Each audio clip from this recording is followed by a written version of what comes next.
Hello මගේ රත්තරන් යාළුවනේ කොහොමද? අලුත් ප්‍රොඩක්ට් එකකින් අපි ඉන්ස්ටලේෂන් කරගෙන තමයි ඉල්ලා බර්ගර් ඇලාම් සිස්ටම් එක. ඉන්ස්ටලේෂන් ඔක්කොම කරලා දෙනවා. මේ දැන් CCTV ගානවා තමයි අපි. CCTV ගාලා DVR එක ඔක්කොම වර්කම් කරගෙන යනවානේ. ඒකට පස්සේ මොනවත් ඔයගලන්ගේ රෙකෝඩ් එකක් හරි නෑ. හොරකමක් වෙලා ඇති. නමුත් මේකෙන් ඇවිල්ලා සම්පූර්ණ ඔයගලන්ගේ ආරක්ෂා කරගන්න පුළුවන් ඔයගලන්ගේ ෂොප් එකගේ සම්පූර්ණ ඔයගලන්ගේ වෙයාවුස් එක උනත් හරි ඔක්කොම මේ බර්ගර් ඇලාම් එකේ පැනල් එකකින් charge එක දෙන පැය දෙකකටත් වැඩිය කරන්ට් එකත් ඕෆ් කරලා වරුන් එනවනේ. පැය දෙකක් වගේ charge backup එක තියෙනවා පැනල් එකේ. මේක ඇවිල්ලා app එකක් තියෙනවා. app එක හරහා ඇවිල්ලා phone එකෙත් control කරගන්න පුළුවන් මේක. වෙනම ඇවිල්ලා මේකේ door sensor 99යි motion එකක් use කරන්න පුළුවන්. 99ක් ගා ගන්න පුළුවන් මේකේ. door sensor උත් ගන්න පුළුවන්, motion උත් ගා ගන්න පුළුවන්. මේක තමයි අර බර්ගර් ඇලාම් එකේ පැනල් එක. මේක අපේ ෂොප් එකෙත් ගාලා තියෙනවා. ඔයගලන්ට ඩෙමෝ එකක් මම පෙන්නන්නම් කොහොමද කියලා. මේක ඇවිල්ලා ලොක් එකක් තියෙනවා, අන්ලොක් තියෙනවා. දැන් අන්ලොක් එකේ තියෙන්නේ.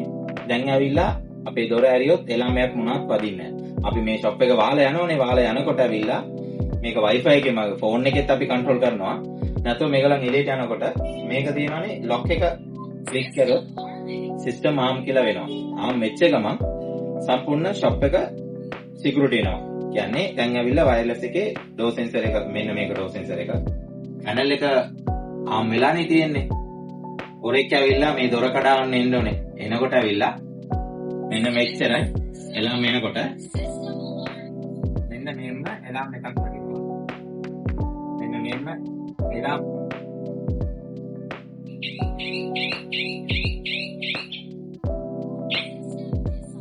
ඇරිච්ච ගමන් එම්ම එලාම් එකක් ඇවිල්ලා ඇතුළෙත් වදිනවා. අපිට ඩිරෙක්ට් ෆෝන් එකට ඇප් එකට ඇලර්ට් එකකුත් එනවා. එලාම් එකේ දැන් ඩිස් එලාම් එකේ තියෙන්නේ මේක එලාම් කරුවොත් ඇවිල්ලා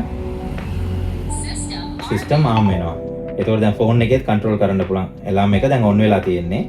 ආයෙත් ඇවිල්ලා දොර ඇරියොත් මේ විදිහේ සද්ද එනවා. ඒ විදිහම මේක මෝෂන් සෙන්සර් එක.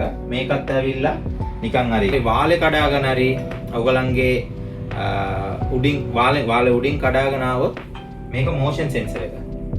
දොර කඩන්න නැතුව ඇතුල් වුණොත් මෙතනින් මෝෂන් වෙනකොට ඇතුළට කඩාගෙන ආවොත් මෝෂන් එකක් වෙනකොට එලාම් එකක් මෙතන ඒ විදිය වදිනවා. ඩිරෙක්ට් කෝල් එක ඔයගලන්ගේ ෆෝන් එකට දෙනවා. පිටරට හිටියොත් හරි ඔයගලන්ගේ ෆෝන් එකට ඇලර්ට් එක ගන්න පුළුවන්. Wi-Fi එකට මේක කනෙක්ට් කරගන්නත් පුළුවන්. SIM එකක් දාලා ලංකාවේ ඉන්න කට්ටියට කෝල් එකක් යන විදිහත් හදා ගන්න පුළුවන්.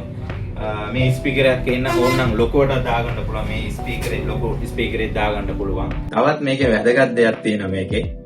මොනවාද නම් ඇවිල්ලා මේ පැනල් එක තියෙනවානේ. පැනල් එකේ නිකන් හරි අපේ ළඟම ඉන්න කට්ටිය දුෂ්ට කට්ටියක් තියෙනවා කියන්න බෑනේ.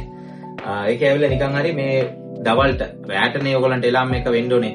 මේක කවුරු හරි මේක ගලවගෙන ගියොත් හිතනවානේ මේක ගලවලා තිබ්බොත් අපිට හොරෙන් එන්න පුළුවන් කියලා හිතලා මේක ගලවගෙන යන්න බලනවානේ.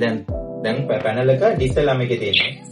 Disc alarm. දැන් මේක ඇවිල්ලා ගෙදර කට්ටිය කවුරු හරි මේ ගේම් එකක් ගන්න ගිහලා මේක ගලවන්න බලනකොටම ඒම එලාම් එක වැදලා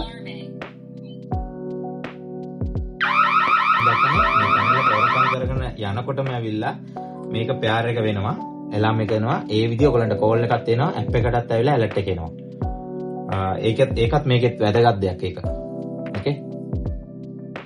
අනිත් එක මේ බ්‍රෑන්ඩ් එකකින් අපි කරන බ්‍රෑන්ඩ් එකේ ඇවිල්ලා බැටරි බෑකප් එක අනිවාර්යෙන් පැය දෙකක් වගේ නිකන් හරි ඔරෙක් ඇවිල්ලා ලයින් එක මේන් එක ඕෆ් කරලා හරි ටිප් එක ඕෆ් කරලා හරි වයර් එක කපලා හරි ඇතුළු වුණොත් හරි මේකෙන් බැටරි බෑකප් එක තියෙනවා සම්පූර්ණයෙන්ම. පැය දෙකකටත් වැඩි ඇවිල්ලා බැටරි බෑකප් එකක් තියෙනවා. නිකන් හරි CCTV එක හරි මොනවා හරි ඕෆ් වුණොත් හරි මේක ඕෆ් වෙන්නේ නැහැ. මේකෙන් කන්ට්‍රෝල් එක අනිවාර්යෙන් ඔයගලන්ට වැඩ. මේක තමයි පවර් ලයින් එක. මම ගලවලා පෙන්නන්නම්. මේ ලයින් එක ගලවලා තියෙන්නේ. මේක මේ charge එක තියෙනවා. මේක තියෙනවා. මේකේ charge එකක් තියෙනවා. මේක ඇවිල්ලා ඔයගලන්ට අයි කරගන්න ඕන වුණොත් හරි ඔයගලන්ට ප්‍රොඩක්ට් එක ගන්න ඕන වුණොත් හරි අපි කන්ටැක්ට් කරන්න. අපි අයි කරලා දෙනවා, ඉන්ස්ටලේෂන් කරලා ඔක්කොම කරලා දෙනවා. thank you.